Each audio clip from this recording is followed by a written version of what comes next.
Petri ja Petri ja... Kotkan historia!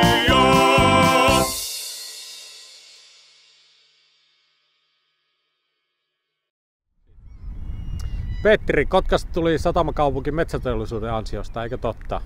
Kyllä, vaikka tällä nykyisen Kantastaman alueella satamatoiminnan juuret ulottuvat 1700- ja 1800-lukujen vaihteeseen, jolloin täällä oli venäläinen sotasatama. Tämä liittyy siis Ruotsin-Suomen merilinnoitusvaiheeseen, jonka toiminta käytännössä loppui 1800-luvun alussa. Kyllä, satamatyön merkitys kasvoi jälleen höyrysahojen myötä, kun Kyminsuun rantavesien redeillä alkoi vilkas sahatavaran lastaus 1870-luvulta lähtien.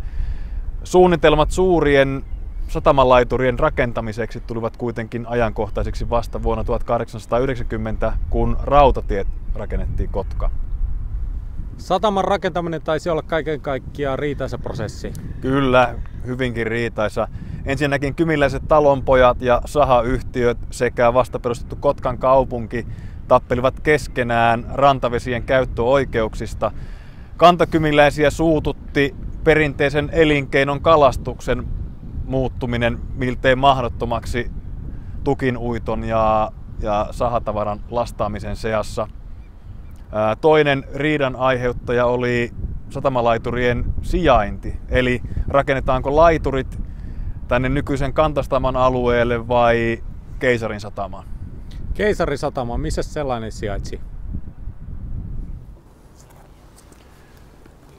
Keisarin satama sijaitsi tässä Kotkansaaren ja Hovinsaaren länsipuolella, jonne Aleksanteri III ankkuroi laivansa suunnatessaan Langinkoskelle.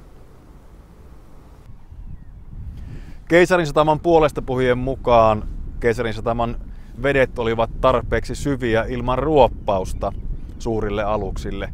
Keisarin sataman hankkeella oli myös arvovaltaisia tukijoita Helsingissä ja Pietarissa. Mutta enemmistö kotkalaisista kannatti nykyisen Kantasataman paikkaa.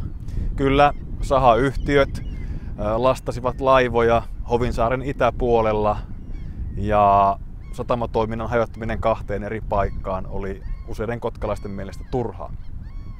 Mutta kädenvääntö kesti pitkään. Miljoona möljäksi kutsuttu itälaituri valmistui vasta vuonna 1921. Raskas satamatyö vaati raskaat huvit.